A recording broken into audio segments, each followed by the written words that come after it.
Avignon. Standing at the confluence of the Rhône and the Durance, this city in Provence, France, is also known as the City of the Popes. And with reason. Sheltered within its ramparts are a medieval city and an edifice built more than 700 years ago. The Palais des Papes, the Palace of the Popes. Every year, 600,000 people visit this majestic megastructure, designated an UNESCO World Heritage Site. When you look at the vestiges of other buildings of this period, they're not on this scale. The Papal Palace has an exceptional 15,000 square meters of floor space, making it the biggest Gothic palace in Europe. In the Middle Ages, over nearly a century, a succession of 9 sovereign pontiffs exiled from Rome lived here, making Avignon the epicenter of Christianity. They had an immense fortified palace built, 60 meters high in places, capable of protecting the Pope and the Church's most prized possessions. It's a genuine fortress, because you quickly realize that the palace is totally impregnable. To construct this colossal edifice, the builder architects needed to innovate and rethink their construction techniques. Building a palace of this type had never been done, so they needed to adapt techniques to the problems which arose. Carpenters, blacksmiths, and stonecutters worked tirelessly to erect this architectural group, which sometimes defies the laws of physics. The Great Chapel was not planned from the outset. It was added during construction. It seems an insane architectural challenge. An extraordinary construction site in order to build a symbol of Catholic power in record time. The construction site was exceptional, and the Pope built himself a palace like no other. This outsized project wrote its name in history because from the end of the Middle Ages to the present day, the Palais des Papes has continually transformed with the centuries. You will discover all the construction secrets which went into the building of the biggest Gothic palace in Europe.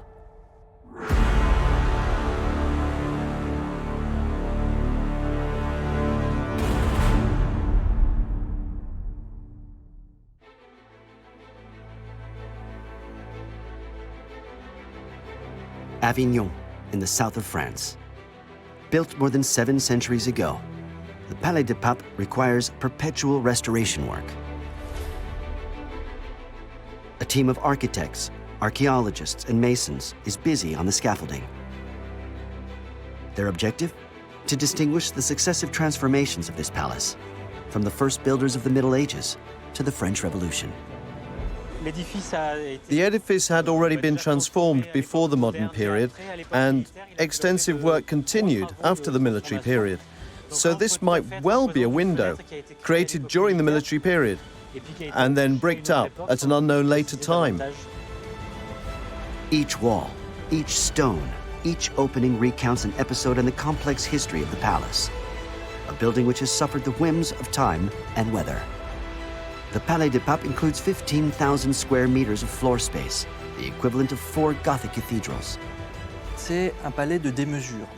It's a palace of excesses, excessive in the incredible speed of its construction, but also in its sheer architectural dimensions, intended to represent pontifical power.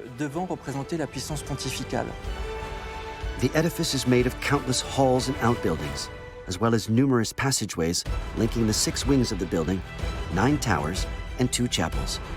An architectural ensemble built in just 20 years.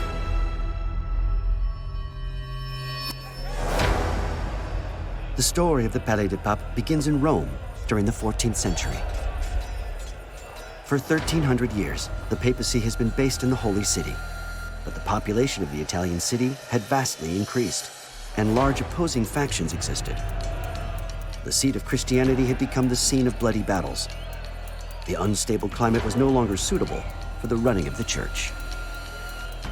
This period was marked by extremely fierce urban conflict between large families. The popes themselves were connected to some of these families. Urban unrest and the disapproval of the pontifical power made it impossible for the papacy to remain in Rome.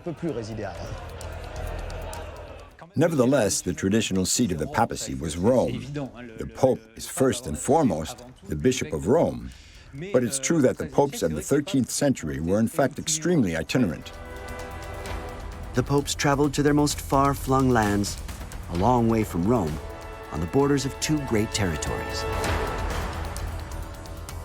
You have the superpower of the time, which was the Kingdom of France, standing all through the 13th century on the right bank of the Rhone. And on the other side, the left bank, you have imperial land, the County of Provence, which didn't belong to France at the time.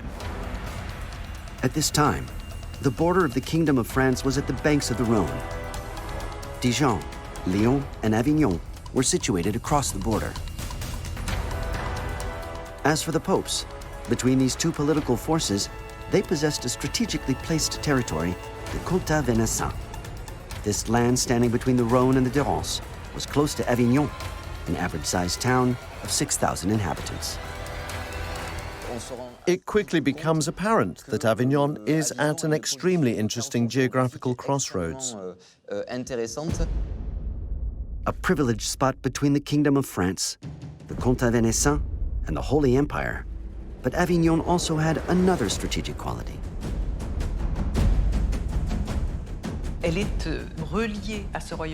It was linked to the Kingdom of France by a bridge, the Saint-Bénézé Bridge, which was the last bridge before the sea. So, politically and commercially speaking, this bridge made Avignon extremely attractive.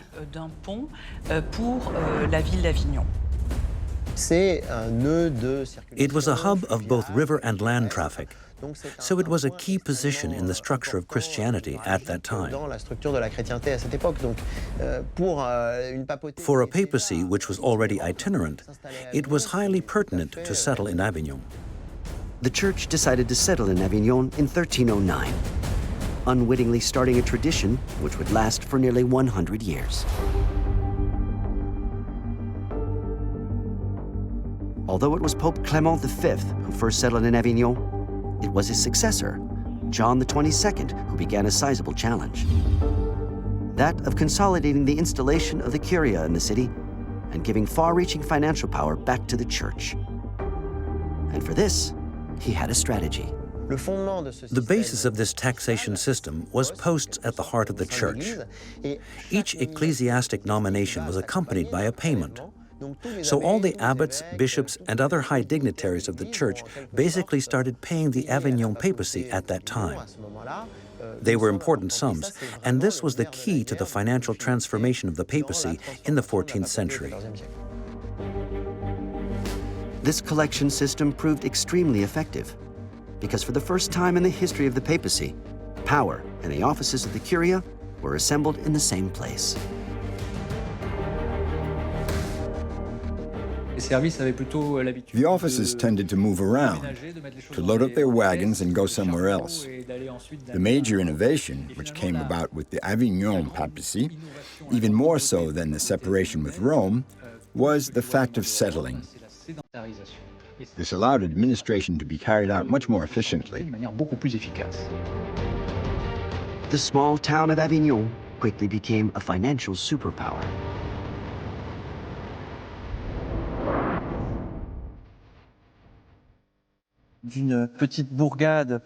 Avignon went from a small town of about 5,000 souls to a widespread city of between 20 to 40,000 inhabitants.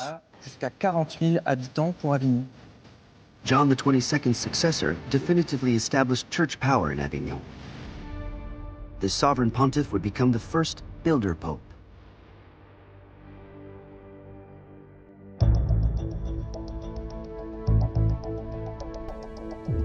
The ambition of Pope Benedict XII was to build an immense palace, capable of housing private apartments, the administration of the curia, but also numerous sumptuous halls. He wanted to be able to invite crowned heads, thereby demonstrating the power of the church.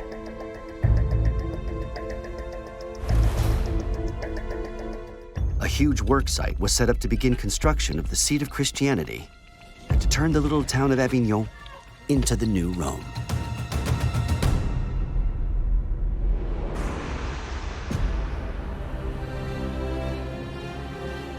Benedict XII's project was to build one of the most imposing constructions of the time. It would be built on high ground, on a rocky outcrop overlooking the region, the Rock of Dom. This rocky promontory is about 40 meters high. This obviously represented protection from flooding. It should not be forgotten that the Rhône can be a rough river. In this way, the palace would be protected from bad weather and also be visible from 20 kilometers all around. It was April 1335 when they first broke ground. The first part of the work was to hew out of the very rock an area where the edifice could stand. They had to deal with the natural slope of the rocky ground, descending from the rock of Dom. Foundations needed to be dug into the rock itself.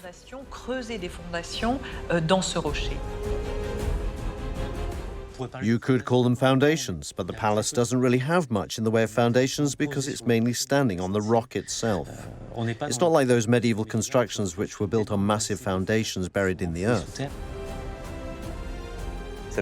This allows you to create extremely high constructions.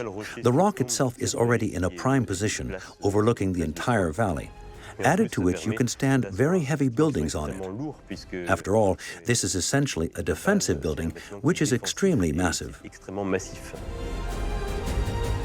The Palais de Pape needed to be an impregnable fortress where the pontiff and his court could live in safety.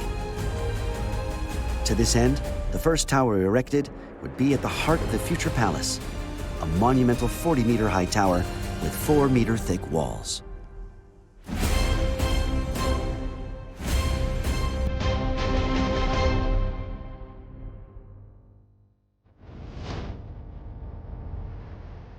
This tower needed to symbolize Christian domination in the eyes of all.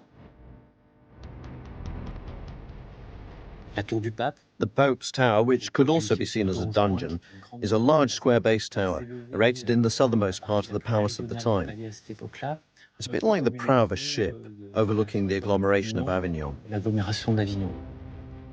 It took 2 years to construct this imposing edifice.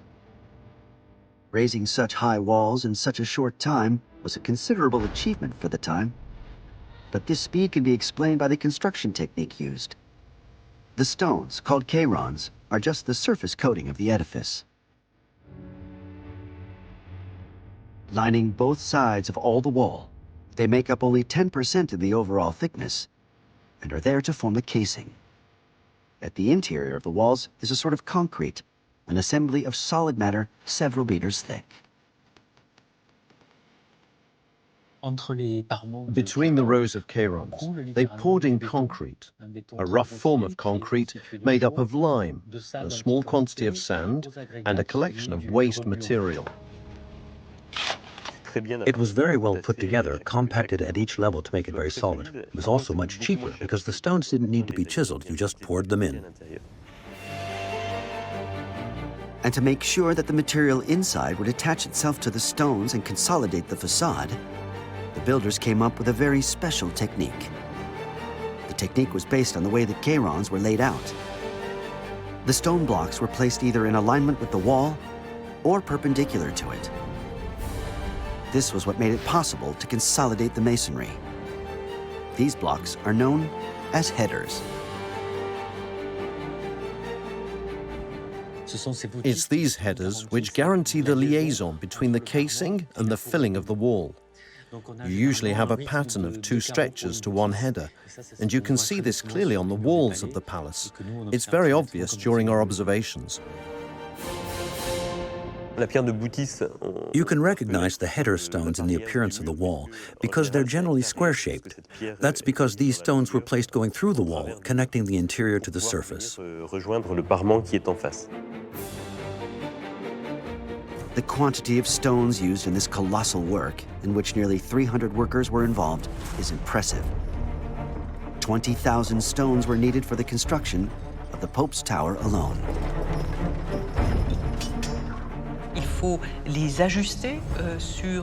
They needed to be adjusted to the wall. You can imagine this extremely important activity, with numerous workers dealing with about 200 stones in a day.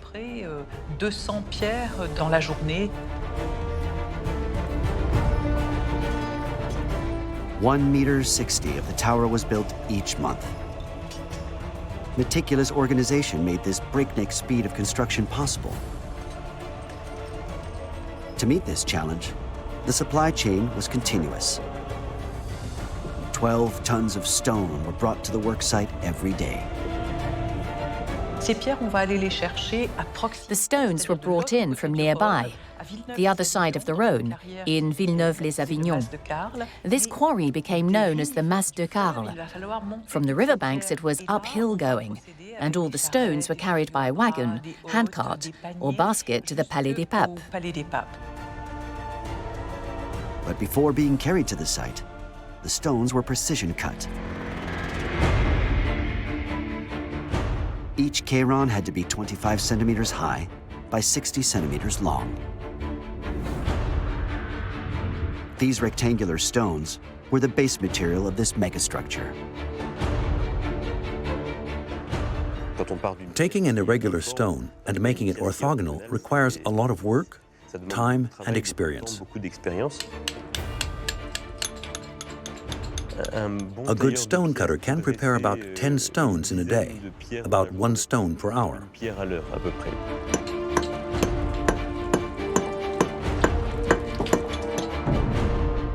These regular-sized Cairons had an advantage for the laborers: their lightness. Each of these stones weighed 60 kilograms. These blocks are nonetheless small, so they could be easily hoisted to the top of the workplace without having to resort to extreme methods. It's possible that the hoisting of the stones took place inside the tower itself. Human chains were set up inside the edifice. In this way, stones were carried up floor by floor using stairs built inside the walls themselves.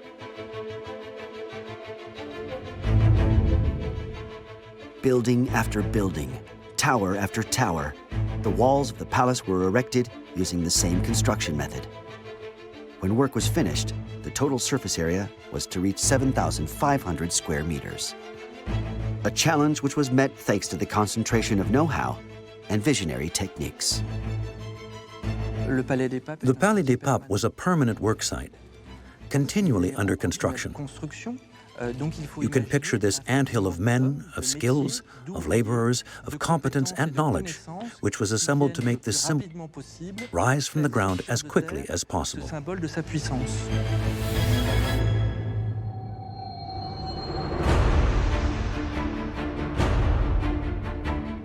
This exceptional edifice became the new seat of Christianity. So the new spaces, chapels, and reception halls needed to be in line with this ambition. For the construction of the gigantic rafters and floorboards, the builders needed to acquire considerable quantity of wood. For this, they needed to take supplies from far-off lands. They went looking for wood in the Dauphiné and in Savoy, which was then brought in by boat. It needed to travel nearly 400 kilometers to reach Avignon. In order to receive these hundreds of tons of merchandise, the banks of the Rhône were specially adapted. 5 ports were built, each one dedicated to a particular type of material.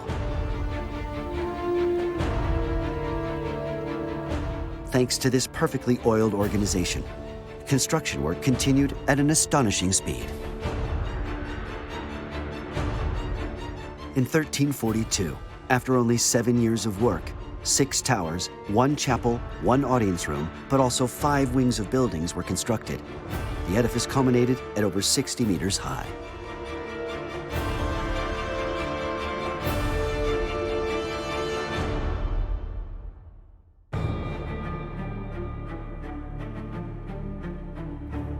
The immense edifice built by Benedict XII represents half the palace which we know today.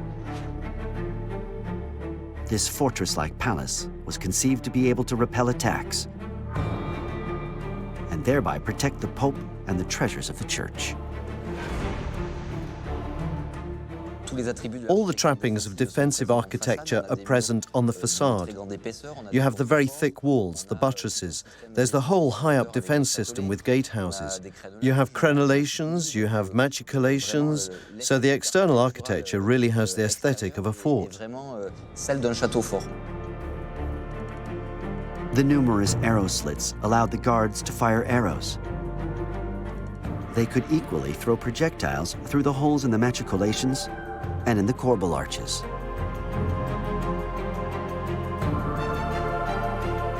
The palace was so highly protected because 30 years previously, the highest placed member of the church was the victim of an attack.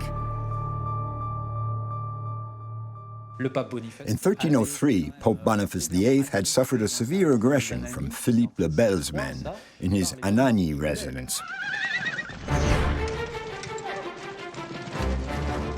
One of the king's men, accompanied by a military squadron, managed to enter the Pope's apartments by force.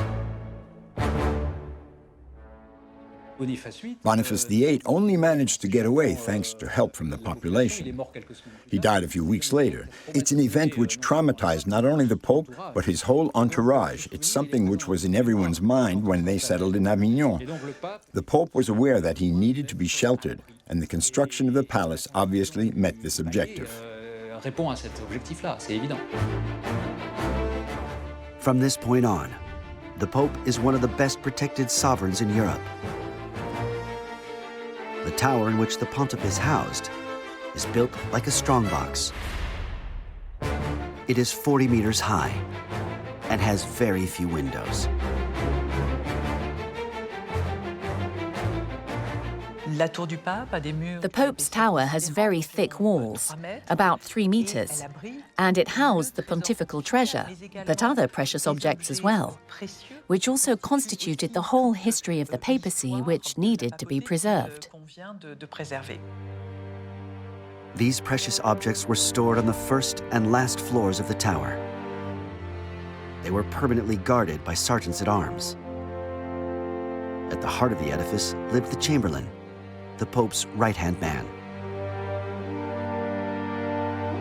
Above him was the Sovereign Pontiff's chamber, a vast 100 square meter space. It was the most intimate place in the palace. The Pope slept in this section, decorated from floor to ceiling. The artistic choice is of Roman influence.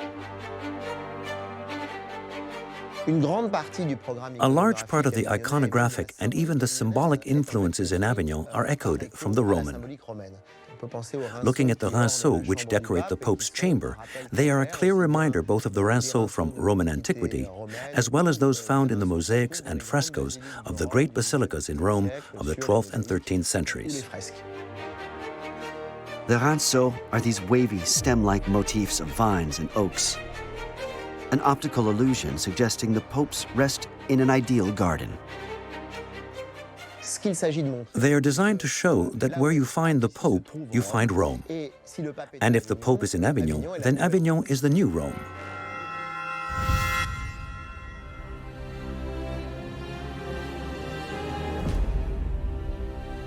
To compete with the Eternal City, the interior of the palace needed to reflect the standing and the vast scope of the power of the church. The reception halls are immense in order to accommodate diverse ceremonies, but building such volumes required extreme ingenuity.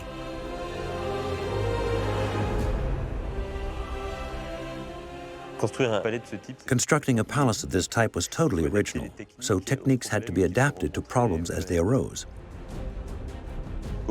How do you cross from one wall to another when they are so far apart, with the resulting problems of bending? All this created a certain excitement during this period where technological boundaries were pushed back. Some of the rooms are several tens of meters in length, so the flooring had to be out of the ordinary, and new construction methods needed to be put in place. Starting with a distance between two walls, which reaches 15 meters in places. Flooring was constructed using two principal beams, intermediary beams, with additional smaller beams in the other direction. This composite flooring made it possible to cover large surfaces. To construct these vast expanses of flooring, joists were installed between two parallel walls. More of the space was filled by wood than by gaps. The structure was resistant, but could only take thin floorboards. Over such great distances, the joists were in danger of bending under the weight. To cure this, the carpenters fitted transversal beams. This system supported the vertical load and stiffened the structure. The weight was better distributed. The builders of the Palais des Papes used 3 thicknesses of flooring. The depth of this reaches nearly 1.3 meters in places.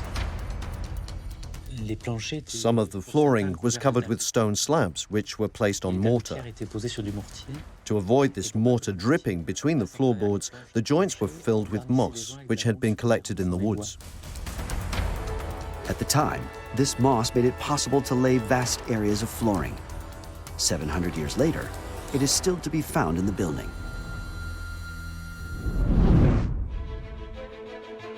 Numerous spacious halls are dotted around the palace. Some were intended to receive cardinals, others to accommodate religious ceremonies. The most expansive of them was designed for holding the great feasts. The Great Tinel stands in the north of the edifice. This exceptionally large hall is 48 meters long by 11 meters wide. The highest part of the ceiling is at 19 meters. The total surface area is 500 square meters. And yet, not a single central column interrupts the space, which is totally open.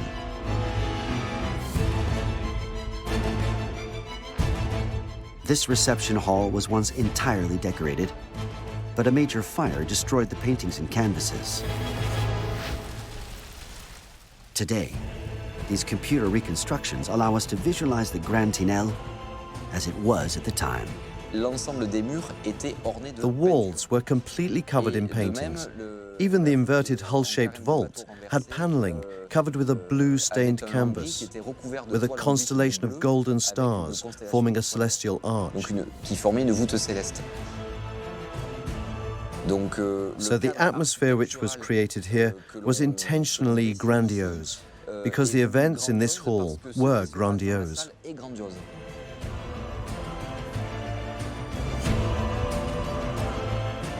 This is where the greatest feasts of the medieval period were held. Hundreds of people were seated, kings, lords, dignitaries. The Pope looked down on his guests from a raised platform at the south of the room.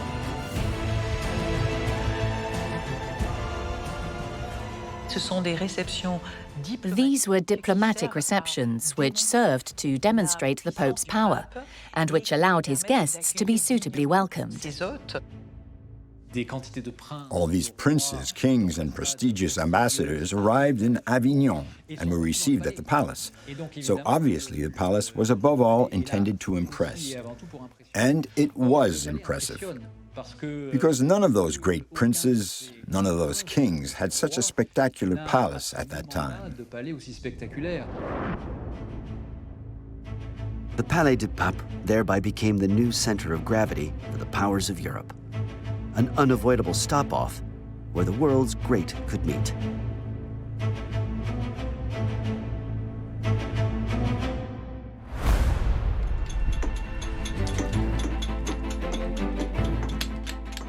When, in 1342, after 7 years of monumental work, Benedict XII died, his successor, Clement VI, decided to carry on this ambitious project. Clement VI was a clever diplomat in the service of the King of France, and a visionary who would give the edifice extraordinary bearing. The construction work which he undertook was to increase the size of the palace from 7,500 to 15,000 square meters. To achieve this, he surrounded himself with the best decorators and craftsmen of the period. Together, they were to sublimate Gothic art. But this project was to encounter numerous obstacles. because some of these constructions flirted with the limits of the laws of physics and threatened to cause the collapse of the edifice.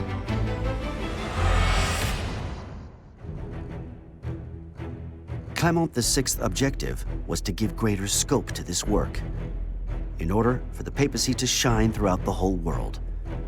These new construction projects were equal to his ambitions. Immense. He finds the palace built by his predecessor to be too cramped. For example, the chapel is too small. He can't hold his coronation in it. So he immediately plans to enlarge the palace. He wants to double the surface area. He wants to build new apartments for his personal use. And he wants to launch a program of avant-garde pictorial decoration.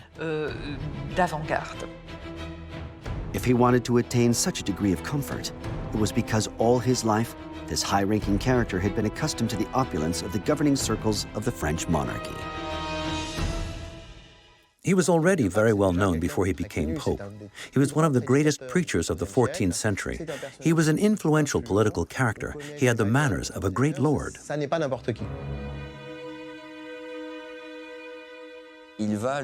His own ambitions for construction and decoration of his palace were on an even greater scale than those of Benedict XII.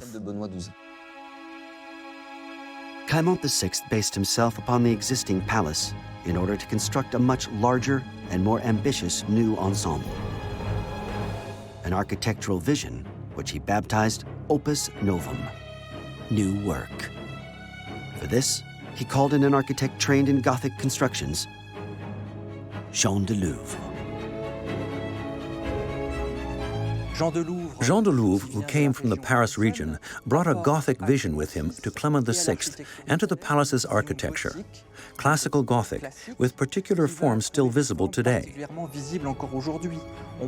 Flat wooden ceilings made way for a multitude of ribbed vault ceilings, as can be found in the Grand Audience Hall, but also in the Grand Chapel. The construction of the stone ceilings required technical know-how. The forces they exerted, the weight of the materials needed to be closely studied. But Jean de Louvre was a grand master of these work sites and their techniques. He brought with him innovative techniques. Characters of the time like this can be thought of as geniuses because they had both organizational and technical skills and came up with technical innovations.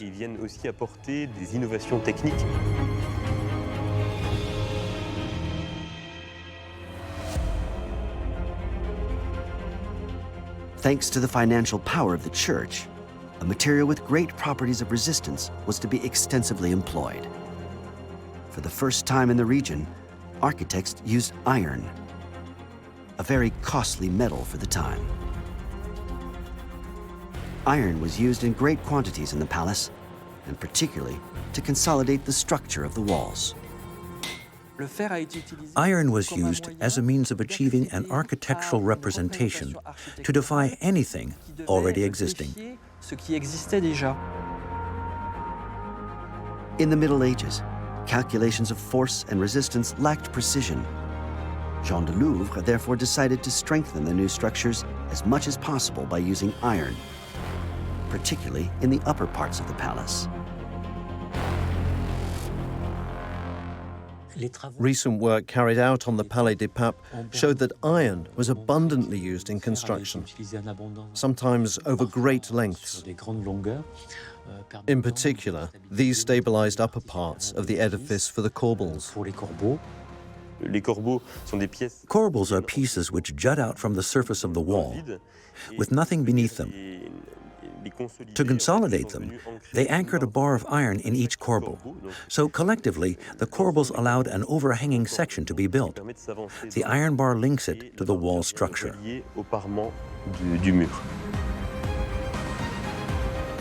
These corbels extend beyond the walls. To be sure that these stones remain firmly fixed to the structure, they have a hole to take an iron bar which is bent at its extremities. This 4-centimeter thick staple goes from the stone into the heart of the wall, thereby holding the corbel. A new bar of iron is fitted into each stone. The bigger the corbel, the longer the bar. They can measure up to 3 meters in length. For the Palais du Pape, hundreds of corbels crown the edifice. It's remarkable work. It's estimated that to beat an iron bar took about a week's work, and there are kilometers of iron used at this site. To shape these iron bars, blacksmiths used hydraulic hammers. It's a simple but extremely efficient principle. Energy is captured from the river current by a mill. This operates a trip hammer, which hits the metal with considerable force. It needed to be beaten, to be shaped. There was a particular technique by which the metal was rolled back on itself. This rolled iron technique was used for strengthening. Over the years, in the upper parts of the edifice, the stones have been submitted to violent winds, rain, and great changes in temperature. The supporting metal bars have slowly deteriorated. The mortar joints quite quickly became damaged, dislodged, allowing water to enter the joints, which corroded the metal. During corrosion, the volume of metal increased with rust, causing the stones to split. Consequently, hundreds of metal spikes appeared in the walls, covering the tops of the towers. Iron was also used inside the building for its mechanical properties. But this time, it's visible to the naked eye. It allowed the building of new structures by redistributing the forces, as in this gallery where the vaults push the walls toward the exterior. The bars counteract this force and maintain the stability of the edifice. Iron is here in abundance. They didn't skimp on the quantity of metal. Here, for example, we see that each cross springer is equipped with a double tie rod system, and it's the same right along the gallery. It's one part of the palace where there is visual evidence of the use of metal in medieval constructions. At the end of the Middle Ages, the palace owed its international recognition in part to the omnipresence of iron in the building. Iron was impressive and confirmed that the church had true financial power.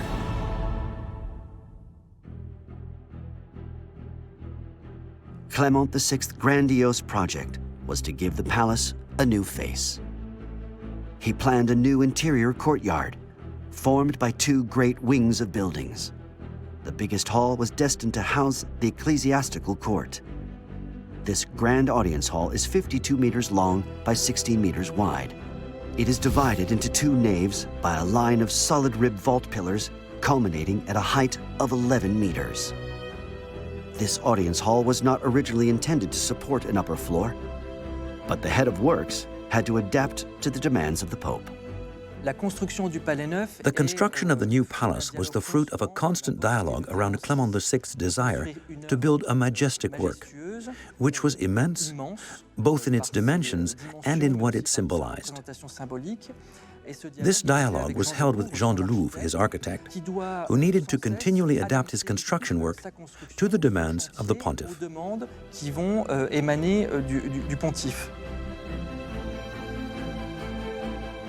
The Pope wanted an immense chapel, capable of receiving great ceremonies such as coronations.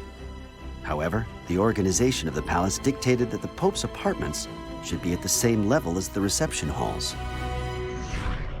So the grand chapel had to be built on the first floor. The challenge was to construct an immense chapel which was wide and high, a totally unified space with no different naves, no lateral chapel, but a chapel constructed on the first floor. That was a real challenge. A challenge indeed, because such edifices were usually constructed at ground level. The architect was to display great ingenuity in satisfying the wish of the sovereign pontiff. The elevations of Clement VI's chapel are impressive, and undoubtedly the most technically avant-garde achievement seen in a palace in the middle of the 14th century. They managed to effectively defy the laws of architecture. For the building to hold up, the head of works needed to obey the rules of architecture. The vaults, situated on the first floor, would apply forces tending to push the walls outwards. In time, they were in danger of bending, causing the building to collapse. In the Middle Ages, throughout the Gothic period, they spent their time trying to understand how these forces could be directed towards the ground so that a building could remain stable despite this pushing, which in a certain way worked against the construction. Underneath, the pressure exerted by the vaults of the Grand Audience Hall also needed to be compensated for. It was a fragile architectural unit which could be in danger of collapsing. Placing a rib vaulted space on top of a space which itself is vaulted, without the possibility of a reinforcement system, that is effectively an architectural challenge which appears totally insane.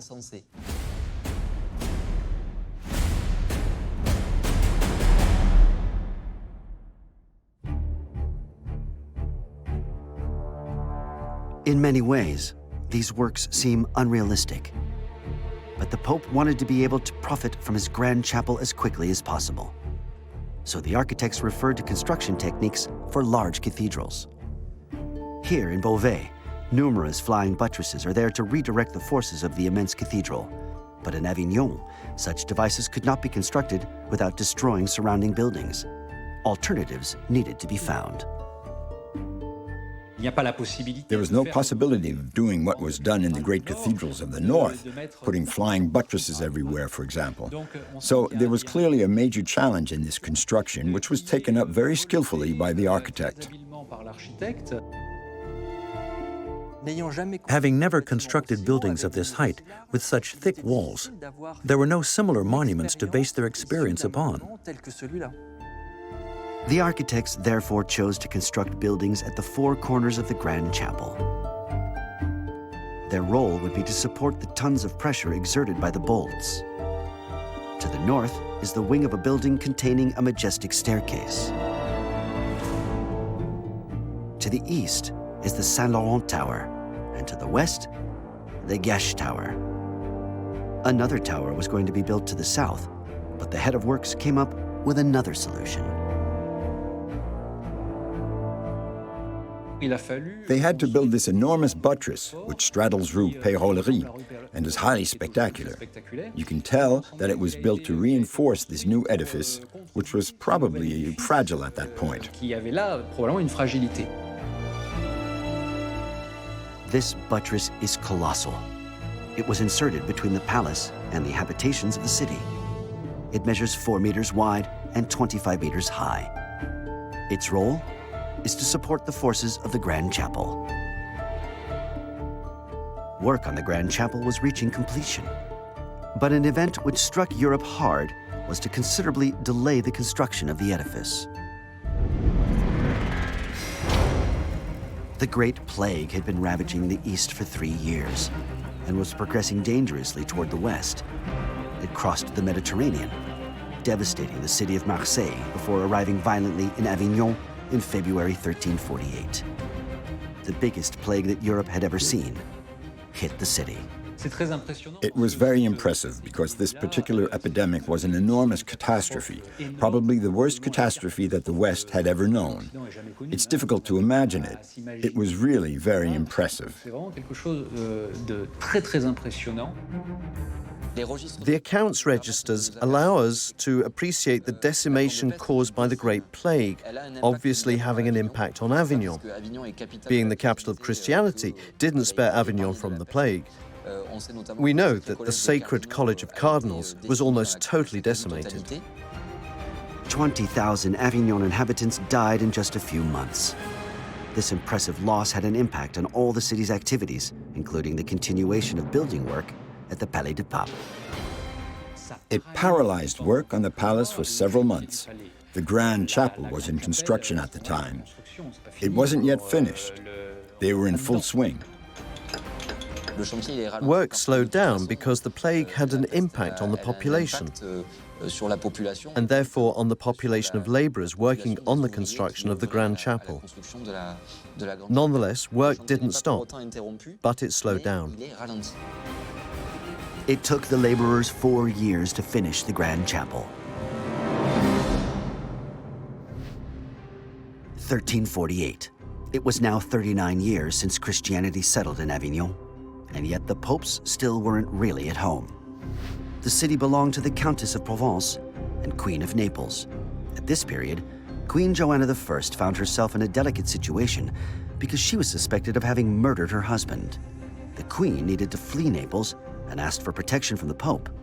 Clement VI took advantage of the situation to buy the city of Avignon. Queen Joanna needed money, and Clement VI wanted and needed to complete the territorial construction of the Comte of Venaissin, so he bought Avignon for 80,000 florins. 80,000 florins was a considerable sum if you weigh it up against the 400,000 florins which had gone into the construction of the palace. Avignon officially became a pontifical city. This acquisition strengthened the presence of the popes in the region. For 30 years, 3 popes were to succeed one another in Avignon before the church went through one of the most serious crises of its history.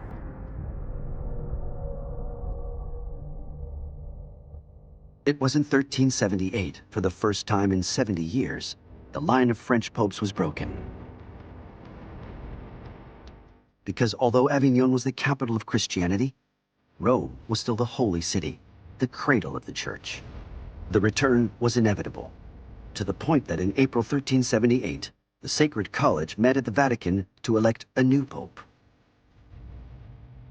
Under pressure from the Roman cardinals, it was an Italian who was elected, but one part of these cardinals rebelled and elected a pope from Avignon. This was the beginning of a second papacy in Avignon, in the Palace of the Popes, but an Avignon papacy which was now contested, schismatic, as they say, because it had a competitor, which was Rome. The church, which was supposed to be one and indivisible, was torn apart. It was the papal schism. To regain unity, the King of France asked the Avignon Pope Benedict XIII to retire. The latter refused and decided to take cover in the palace in the face of a terrible onslaught. They realized quite quickly that the palace was in fact impregnable. Despite the violence of the assault, it was particularly characterized by an artillery duel, using both traditional artillery with catapults and at the same time artillery using gunpowder, which was an innovation for a siege of this type. There was artillery on both sides, so needless to say there was damage, particularly to houses around the palace. But the palace stood firm. The fortress stood firm. For 5 years, Benedict XIII shut himself up in the palace, under close surveillance. Finally, one night in March 1403, he managed to escape in disguise. It was not until 1417 that Rome once again became the seat of Christianity. In Avignon, the Palais des Papes remained occupied by high dignitaries of the church until the Revolution. On September 14, 1791, the French Constitution was adopted. The goods of the clergy henceforth belonged to the nation. Avignon became French. The palace was the theater of terrible massacres. It became a reminder of a dark period in history. The concierge of the time conducted visits of the kitchen hall with its unusual conical vault. She told people that this was the torture chamber and that the vault had this shape to stifle the screams of the victims. That gives you an idea of the romanticized notions that this monument generated at the time. It took on a very somber image.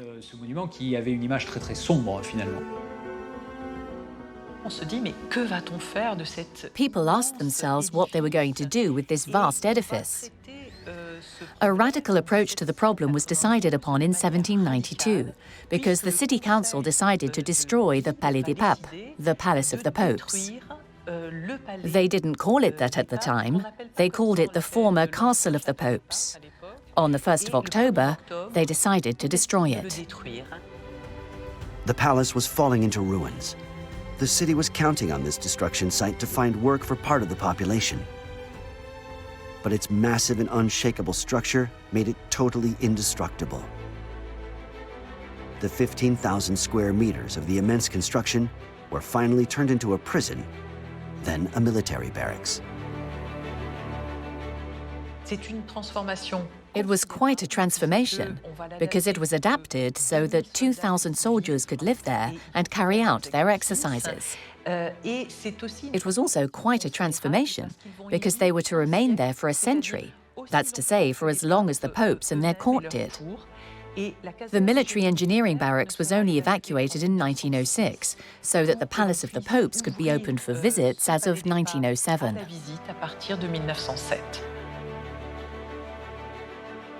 For about 50 years, the palace was restored and the military trappings removed. Today, the huge Cour d'Honneur is home to the Festival of Avignon each year, one of the most important events in the international theater calendar. For 7 centuries, the Palais des Papes has managed to cross the ups and downs of history. From the sumptuous residences of sovereign pontiffs to the Festival of Avignon, the Palais des Papes has never stopped reinventing itself.